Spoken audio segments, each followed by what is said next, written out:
Hello, my name is Ao Fahal. I'm 22 years old and I'm from Toronto, Ontario, Canada.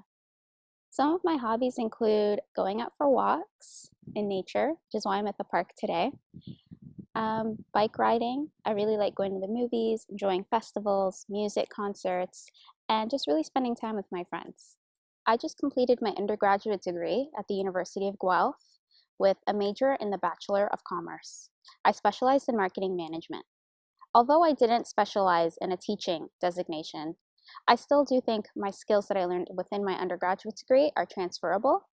I learned a lot of soft skills such as communication, presentation skills, and I can use that towards teaching in Korea. I do have some experience teaching ESL. I've done some one-on-one tutoring with international students during my undergraduate degree.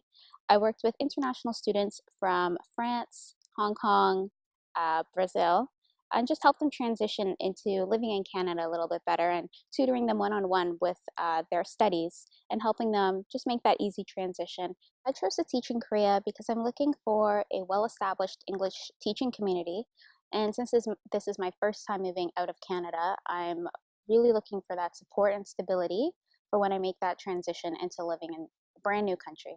My teaching style and philosophy include two very basic things. The first being respect between me and the students, as well as me and other faculty members at the school. And the second is transparency. I want the students to be able to come up to me without any hesitation and be willing to ask me questions and know that I'll be there to help and support them. I understand that life in Canada is very different from life in Korea.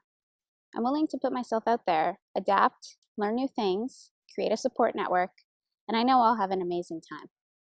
Overall, I'm super excited that I could be teaching in Korea within a few short months. If you'd like for me to be in your teaching team, please don't hesitate to contact me.